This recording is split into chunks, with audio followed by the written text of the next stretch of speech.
और आज के उपराष्ट्रपति चुनाव पर चर्चा करने के लिए हमारे साथ वरिष्ठ पत्रकार हेमंत अत्री जुड़ गए हैं। हेमंत जी, आपका स्वागत है एनडीटीवी इंडिया पर।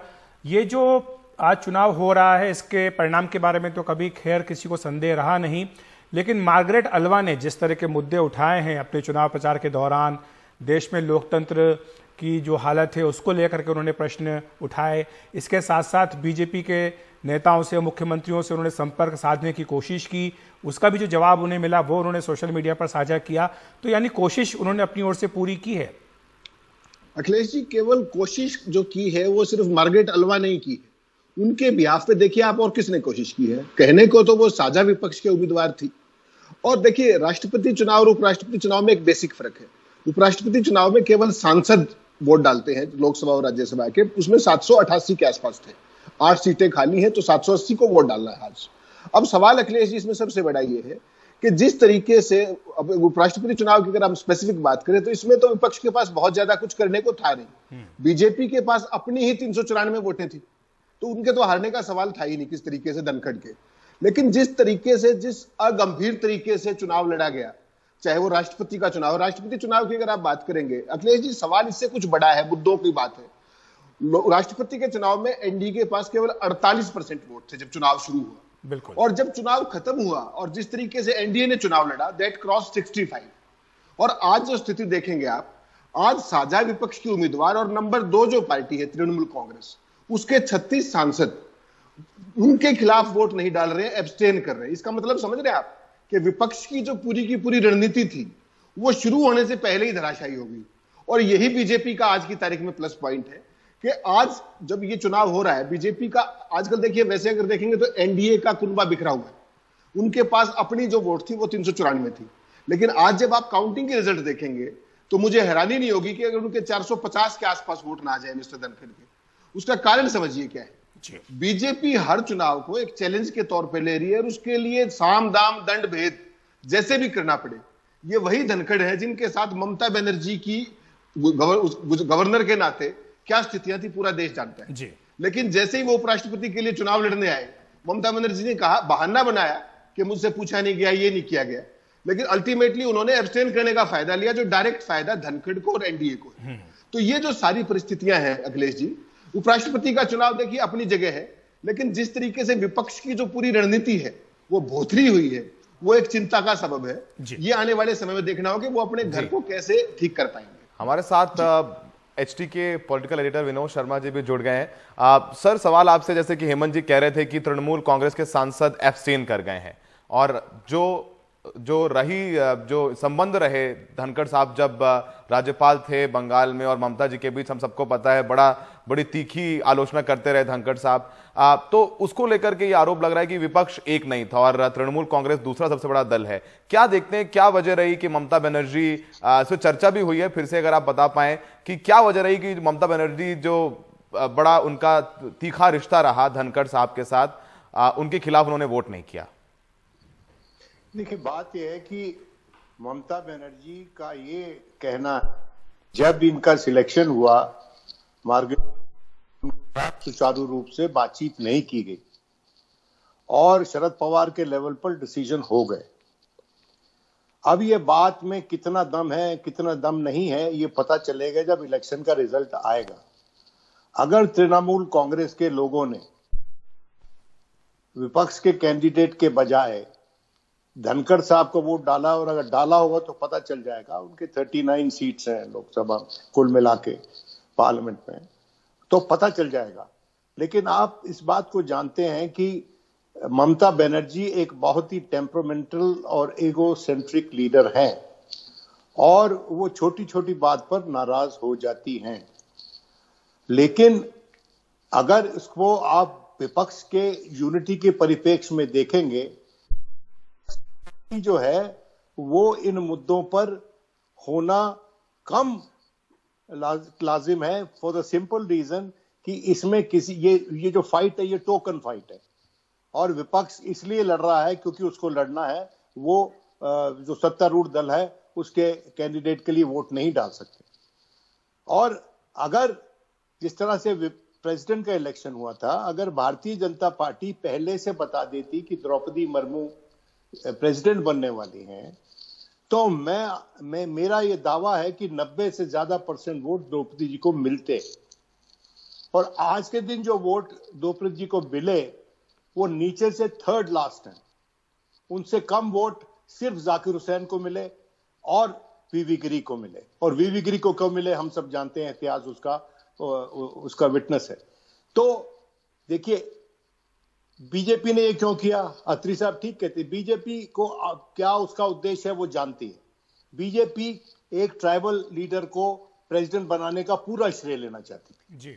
वो ये श्रेय विपक्ष के साथ शेयर नहीं करना चाहती थी, और चूंकि उन्होंने बातचीत की लेकिन विपक्ष को यह नहीं बताया कि उनका कैंडिडेट कौन है। तो मैं समझता हूं, मेरी अपनी व्यक्तिगत राय है कि उपराष्ट्रपति और राष्ट्रपति के चुनाव पर एक राय अगर इस देश में होगी तो अच्छी बात होगी, क्योंकि राष्ट्रपति तो सबका होता है और उपराष्ट्रपति भी सबका होता है, और उपराष्ट्रपति अपनी पार्टी से इस्तीफा दे देता है जैसे कि वेंकैया नायडू जी ने दी। और हम अपेक्षा करते हैं कि ये जो संवैधानिक पोजीशंस हैं इसमें जो बैठे हुए हैं वो, जैसे कि राष्ट्रपति फर्स्ट सिटीजन है और उपराष्ट्रपति एक्स ऑफिशियो प्रेसिडेंट है। अगर लेकिन विनोद खुदा जी न खास्ता जो कुछ ऐसा हो जाता है तो एक्स ऑफिशियो प्रेसिडेंट होता है। विनोद जी अगर हम तो इतिहास जी विनोद जी, विपक्ष की एकजुटता हो या ना हो मैं उसको ज्यादा तूल नहीं देता हूं, क्योंकि इनकी अपनी इंटरनल कॉन्ट्रडिक्शंस है। टीएमसी जो है वो ये हमेशा समझती रही कि जो कैंडिडेचर हुआ है उसमें सीताराम येचुरी का हाथ था। अब सीताराम येचुरी की लोग बात सुनते हैं, वो एक आर्टिकुलेट मेंबर पॉलिटिशियन है, और अगर कोई वो बात कोई सुझाव देते हैं और दूसरों को पसंद आ जाता है तो उस पे मैं समझता हूं कि एक्सेप्शन लेना ठीक नहीं है ममता जी के लिए। और अब ये देखना ही है कि इनके जो 39 लोग हैं क्या उन्होंने सचमुच वोट नहीं डाला, और अगर डाला है, कोई नजर आया कि डालता हुआ वोट, अगर वो डाला है तो फिर बड़ा एक प्रश्न चिन्ह लग जाएगा, क्योंकि ममता जी की जो हाल ही की जो मुलाकात है माननीय प्रधानमंत्री के साथ, उस पर भी बड़े बड़े सवाल उठ रहे हैं जी। तो और दूसरी बात एक और, मैं जब मार्गरेट अल्वा को कैंडिडेचर हुआ, मैं आपसे एक बात शेयर करना चाहता हूं। मुझे एक विदेशी चैनल से फोन आया, और बड़े रुतबे वाला चैनल है, वो कहने लगा कि ये इनको मार्गरेट अल्वा को क्यों कैंडिडेचर दे दिया, इन्होंने तो कांग्रेस के नेतृत्व के खिलाफ बोला था, इन्होंने कहा था कि कर्नाटक में सीटें बिकी हैं। तो मैंने उनसे पूछा, भाई आपका सवाल मैं समझा नहीं। ऐसी पोजीशन में हम नहीं चाहते कि वाइस प्रेसिडेंट और प्रेसिडेंट में के पोजीशंस में ऐसे लोग बैठे हों जिनका की सरकार के साथ एडवर्सरियल रिलेशनशिप हो। नहीं, वो गलत है, ऐसा सोचना गलत है। लेकिन वहां पर ऐसे लोग बैठे होने चाहिए who have a mind of their own जी। और उस लिहाज से मार्गरेट अल्वा अच्छी कैंडिडेट थी। लेकिन इस बात को, इस टेम्पलेट को मैं समझता हूं हर सत्तारूढ़ दल को अपनाना चाहिए। ठीक है, क्योंकि जब आपको सुझाव मिलता है राष्ट्रपति से, जैसे प्रधानमंत्री स्वयं कई बार कहे थे कि प्रणब मुखर्जी से उनको अच्छे सुझाव मिलते थे और वो प्रणब मुखर्जी की बहुत इज्जत करते थे। तो वहां पर बैठा जो शख्स है वो सरकार को अगर सुझाव देता है और वो सुझाव अच्छा है तो सरकार को उसको अपनाने में कोई आपत्ति नहीं होनी चाहिए। बिल्कुल। विनोद जी, मैं हेमंत जी के पास जाना चाहता हूं। हेमंत जी, आपने सुना होगा विनोद जी जो बात कह रहे थे कि अगर द्रौपदी मुर्मू का नाम ये सरकार पहले ही बता देती तो 90% से भी अधिक वोट उन्हें मिलते, लेकिन वो ऐसा नहीं करना चाहते थे क्योंकि वो इस बात का श्रेय लेना चाहते थे कि एक आदिवासी महिला को उन्होंने राष्ट्रपति बनाया। लेकिन जो सिंबोलिज्म है या जो पॉलिटिकल मैसेजिंग है वो उन्होंने जगदीप धनखड़ के मामले में भी रखी है। वो ये कह रहे हैं कि ये जगदीप धनखड़ साहब जो उपराष्ट्रपति बनेंगे ये देश के पहले ओबीसी उपराष्ट्रपति होंगे। अभी तक 75 साल के इतिहास में कोई ओबीसी उपराष्ट्रपति नहीं हुआ। और जाट वोट जो हैं, जो खासतौर से पश्चिमी उत्तर प्रदेश, हरियाणा में, राजस्थान में एक महत्वपूर्ण भूमिका रखते हैं, उन्हें भी एक संदेश है। और कृषि पुत्र के तौर पर, किसान पुत्र के तौर पर उन्हें पेश करना, ये भी किसानों को संदेश है जो 3 कृषि कानूनों के चलते नाराज थे, छिटके थे बीजेपी से। तो 3-3, 4-4 पॉलिटिकल संदेश बीजेपी देना चाहती है। अखिलेश जी, यही बात तो विपक्ष को समझने की है। देखिए, मोदी जी चाहते हैं, जैसा विनोद जी ने कहा, बिल्कुल ठीक, मैं 100% सहमत हूं उनसे, कि अगर वो चाहते तो द्रौपदी मुर्मू का चुनाव सर्वसम्मत हो सकता था। पहली आदिवासी राष्ट्रपति के तौर पर किसी को कोई आपत्ति नहीं होती, लेकिन उसमें शर्त यह है कि वो विपक्ष को बुलाए, एक सर्वदलीय मीटिंग टाइप की बात करें या सीनियर लीडर से वैसे बात कर ले, खुद नहीं बात करना चाह रहे, किसी और की ड्यूटी लगा दे। लेकिन बीजेपी के साथ सवाल दूसरा है ना, बीजेपी को क्रेडिट लेना है 100% अपना। और इसी का ये कारण है कि राष्ट्रपति चुनाव के बाद अगर आपने देखा हो, पहली बार विजय जुलूस निकला पूरे देश में। तो राष्ट्रपति के चुनाव को भी विशुद्ध तौर पे पॉलिटिकल बना दिया गया, एक क्रेडिट के तौर पे लिया गया। पूरे देश में जो 9% आदिवासी वोट है, 9.5%, उनको एड्रेस करते हुए लिया गया। बीजेपी का हर एक चीज जो मोदी के रिजिम में है, उसमें आम सहमति की गुंजाइश मुझे लगती नहीं कहीं भी है। लेकिन हेमंत जी, यहाँ बीच में मैं आपको रोकूंगा, क्योंकि बीजेपी ने 2 वरिष्ठ जो नेता हैं उन्हें जिम्मेदारी सौंपी थी। आप जानते हैं, पार्टी अध्यक्ष जेपी नड्डा को, रक्षा मंत्री राजनाथ सिंह को, और जो हमें जानकारी है उसके मुताबिक उन्होंने सभी विपक्षी नेताओं को फोन करके चर्चा की थी। हालांकि यह बात जरूर है कि उन्होंने नाम नहीं बताया था। जब वहां से पूछा भी गया कि नाम क्या है, तो उन्होंने बोला कि नाम पर अभी चर्चा बाद में करेंगे, पहले हम आपसे समर्थन चाहते हैं। तो बिना नाम के क्या कोई समर्थन दे सकता था? अखिलेश जी, बिना नाम के समर्थन, वही तो बात है ना जो विनोद जी कह रहे थे, कि जो असली बात है, जो बड़े दिल वाली बात है, वो ये है कि देश का राष्ट्रपति का चुनाव, हमारे देश में प्रेसिडेंशियल फॉर्म ऑफ इलेक्शन नहीं है, हमारे यहाँ पार्लियामेंट्री फॉर्म ऑफ डेमोक्रेसी है। तो ये बात समझना है कि राष्ट्रपति बेशक देश के प्रथम नागरिक है, लेकिन वो एक सिंबॉलिक हेड है। और उसमें अगर इस तरह की जो आम सहमति वाली बात आती है, तो बहुत ही अच्छी शुरुआत होती है। लेकिन सवाल ये है कि आप मुझसे बात कर रहे हैं और आप ये नहीं बता रहे हैं कि कौन कैंडिडेट होगा, तो मैं किस बेसिस पे आपका समर्थन करूंगा? वही उपराष्ट्रपति चुनाव में सिंबोलिज्म है, राज्यसभा के सभापति होते हैं वो, लेकिन उसके अलावा राजस्थान का चुनाव आपको पता 6 महीने के अंदर आने वाला है। ये भी पता है कि जो हरियाणा का जो है, राजस्थान है, वेस्टर्न यूपी है, काफी एरियाज के अंदर जाट एक कास्ट के तौर पे काफी इफेक्टिव है, किसान के तौर पे इफेक्टिव है, और बीजेपी से कुछ हद तक नाराज भी चले वो due to this farmer agitation and all. तो बीजेपी का हर जो फैसला है वो कहीं ना कहीं दूरगामी महत्व के हिसाब से, दूरगामी रणनीति के हिसाब से, दूरगामी राजनीति के हिसाब से रहता है वो। और विपक्ष को अगर उनको कोई समग्र चुनौती देनी है, तो उनको उसके लिए खुद को तैयार करना पड़ेगा। मेरी चिंता ये है कि हर चीज में वॉकओवर जो दिया जा रहा है। अब देखिए, आज जो विनोद जी कह रहे थे कि ममता बनर्जी के जो एमपीज थे, उन्होंने एब्सटेन कर दिया। एब्सटेन का मतलब समझते हैं कि बिल्कुल वॉकओवर मिल गया धनखड़ को। तो जो सिंबॉलिक लड़ाई थी, जो सिंबॉलिक एक मुकाबला था, वो भी खत्म हो गया। और यही तो बीजेपी कहती है पूरे देश में कि विपक्ष है ही नहीं। और ममता बनर्जी, जैसा उन्होंने कहा, मर्क्यूरियल कैरेक्टर के तौर पे, आमतौर पे तीसरी बार की सीएम है, तो she should be behaving more maturely. अगर कोई बात भी है तो वो शरद पवार से बात कर सकती थी, वो सोनिया गांधी से बात कर सकती थी वाइस प्रेसिडेंट इलेक्शन को लेकर, अगर कोई ऐसी बात थी तो। लेकिन अपने ही कैंडिडेट को, जिसका वो विरोध करती आई है बतौर राज्यपाल, आज वो उसको उपराष्ट्रपति बनवाने में फैसिलिटेट कर रहे हैं। और मेरी तो जानकारी ये भी है कि जो उनकी कुछ दिन पहले जो गुवाहाटी में मुलाकात हुई है हेमंता बिस्वा शर्मा से, उसमें ये डील फाइनल हुई। बहाना बनाया जा रहा है कि मेरे से पूछा नहीं गया, असल में खेल इसमें कुछ और है। खेल इसमें ईडी का भी है, सीबीआई का भी है, और उनके भतीजे का भी है। ठीक है। लेकिन इस सारे में विपक्ष की रणनीति कमजोर होती रहेगी और बीजेपी और एनडीए बढ़ते रहेगा, और इससे पूरे में जो विपक्ष की भूमिका है वो भी कहीं ना कहीं डाउनग्रेड हो रही है। अखिलेश जी, मेरा ये मान। विनोद सर, सवाल आपसे है कि कल जब कांग्रेस का प्रदर्शन हो रहा था तो हम वहां पर थे, हमारे एक बड़े सीनियर कांग्रेस के नेता से बात हुई और हमने पूछा कि भाई कल तो उपराष्ट्रपति के नतीजे हैं, वोटिंग भी है, आप लोग ऐसा क्यों करते हैं? मार्केट हलवा, सबको पता था कि हार जाएंगे, आप क्या मैसेजिंग करना चाहते थे? तो उन्होंने बोला कि हम लोग चाहते थे कि मुद्दों की बात हो, जैसे कि जब कोविंद जी को राष्ट्रपति बनाया गया, बताया गया कि नहीं दलित राष्ट्रपति हैं, लेकिन दलितों के लिए बीजेपी ने क्या किया? क्या उनको वो पावर दी गई कि निर्णय लिए गए? और मुर्मू जी को जब बनाया उम्मीदवार तो अनुसूचित जाति का कह के बनाया गया, वो इसके लिए क्या करेंगे? तो वो मैसेजिंग देना चाहते हैं कि भाई संविधान की बात हो, ये पपेट राष्ट्रपति या पपेट उपराष्ट्रपति नहीं होने चाहिए। इस पर आपका क्या कहना है? देखिए, मैं राष्ट्रपति या उपराष्ट्रपति के लिए ये पपेट शब्द का इस्तेमाल नहीं करूंगा सौरभ, क्योंकि मैं इन पदों की इज्जत करता हूं और मैं कॉन्स्टिट्यूशनैलिटी में बिलीव करता हूं। मेरा ये मानना है कि देखिए, बहुत इज्जत से, बहुत सम्मान से बात मैं कहना चाहता हूं कि जब हमारे राष्ट्रपति थे कोविंद साहब, इतने मसले उठे, क्या उन पे उनका कोई हस्तक्षेप हुआ?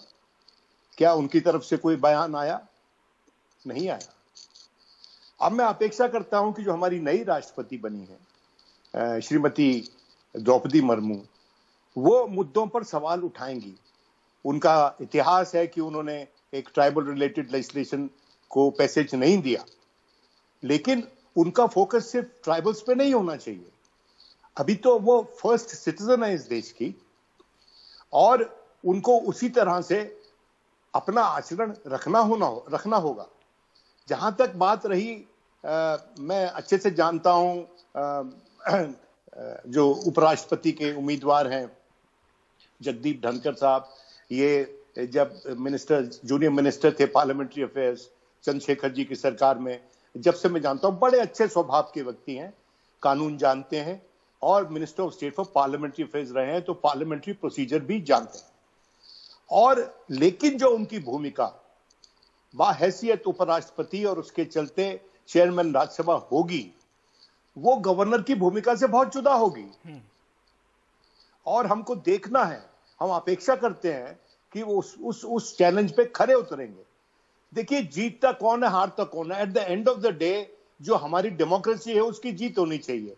और डेमोक्रेसी में जो के पास ज्यादा बहुमत होता है उसका नुमाइंदा ही जीतता है, और वो फिर बाद में सबका हो जाता है।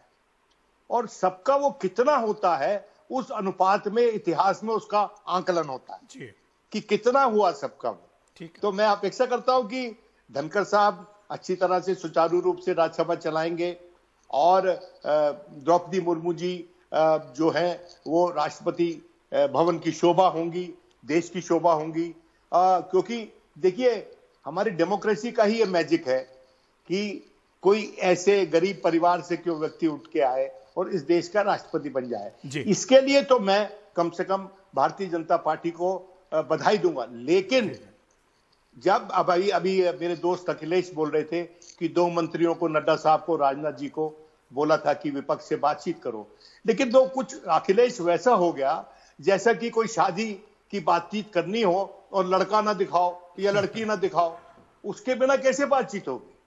देखिए, if it has to be a wedding, बिल्कुल, and if has to be a relationship, तो उसमें पूरा प्रत्यक्ष रूप से हर चीज सामने होनी चाहिए। और उसमें जो बड़ा दल होता है, सबसे बड़ा जो सत्तारूढ़ दल है, उसको फराक दिली दिखानी चाहिए। ठीक, विनोद जी, मैं जाते जाते फराक दिली दिखाएंगे तो हम जैसे सिनिक भी, मैं इस बात से नकार नहीं सकता कि मैं बहुत क्रिटिसाइज करता हूं रूलिंग पार्टी को, लेकिन मैं चाहता हूं कि ऐसी सिचुएशंस उभरे जहां हमको मौका मिले कि हम उनकी तारीफ करें। जाते जाते क्योंकि समय का अभाव है विनोद जी, मुर्मू जी को राष्ट्रपति बनाया। जी, समय का अभाव विनोद जी, मैं हेमंत जी के पास जाना चाहूंगा। संक्षेप में आपकी टिप्पणी चाहूंगा, क्योंकि 2024 तक राज्यसभा में बीजेपी को, एनडीए को बहुमत मिलने की संभावना नहीं है, कई राज्य बीच में वो हारे भी हैं। तो ऐसे में पिछले 8 साल से जो अपर हाउस में बीजेपी सरकार के सामने दिक्कत रही है कि वहां पर विपक्ष का तीखा विरोध उन्हें झेलना पड़ता है, तो ऐसे में क्या उन्हें लगता है कि जगदीप धनखड़ उनके लिए उपयुक्त होंगे, सदन ठीक से चलेगा और वो विपक्ष और सत्ता पक्ष दोनों की बात सुन करके सबको साथ लेकर के चल पाएंगे? नहीं अखिलेश जी, इसमें एक चीज तो बड़ी स्पष्ट है कि जो आज का रिजीम है, दुर्भाग्यपूर्ण मैं कहना चाहता हूं ये बात, कि उनका संसद चलाने में बहुत ज्यादा भरोसा लगता नहीं मुझे। जो पूरे हालात है, कितना ही महत्वपूर्ण से महत्वपूर्ण इश्यू हो, वो उसको टालने की, टरकाने की और अपोजिशन को हेड ऑन लेकर के बहस को लंबा करने की कोशिश करते हैं कि वो ना हो पाए। ऐसे में ना केवल विपक्ष को अपनी रणनीति बदलनी होगी, बल्कि उनको यह भी देखना होगा कि बीजेपी का ग्रेजुअली बेशक बहुमत ना हो राज्यसभा के अंदर, लेकिन वो ग्रेजुअली उस दिशा में बढ़ रहे हैं, उनके एलाइज भी हैं उनके साथ। अगर आप आज देखें तो 92 एमपीज ऑलरेडी है बीजेपी के राज्यसभा में, 8 वैकेंसीज है, तो नेचुरली वो भी देर सवेर वहां आ ही जाएंगे, उसमें जो नॉमिनेशन वाली है दूसरी है। लेकिन सवाल इसमें यह कि वाइस प्रेसिडेंट का सभापति के नाते कोई बहुत ज्यादा बड़ी भूमिका नहीं रहती है। कारण उसका यह कि उनको सत्ता की तरफ देखना ही पड़ता है। यही एक दुर्भाग्य से परंपरा बन गई है। न्यूट्रल फैसलों की गुंजाइश बहुत कम है, बहुत ही कम है। जिस तरीके से आपने लोकसभा में भी देखा, जिस तरीके से कृषि बिल पास किए गए, वाइस वोट कर दिया गया, यही चीज हर जगह हो रही है। किसी नॉन मनी बिल को मनी बिल के तौर पे पास किया जा रहा है। अब इसमें उम्मीद केवल एक है कि मिस्टर धनखड़ जो है वो सुप्रीम कोर्ट के सीनियर एडवोकेट भी रहे, और जैसा विनोद जी ने कहा कि वो पार्लियामेंट्री अफेयर्स के वो रहे, तो सारे प्रोसीजर्स को भी जानते हैं। तो देश को ये उम्मीद करनी चाहिए कि एक विद्वान और पढ़ा लिखा और एक वकील आदमी शायद सभापति के नाते एक बढ़िया न्याय, फैसले की बजाय न्याय दे पाए, पक्ष को भी और विपक्ष को भी। ये ज्यादा महत्वपूर्ण है। आज देश में समस्या ये हो गई है कि फैसले देने लगे, न्याय नहीं दे रहे। जी, शुक्रिया आपका हमारे साथ जुड़ने के लिए। शुक्रिया विनोद जी, आपका भी बहुत बहुत धन्यवाद हमारे साथ जुड़ने के लिए।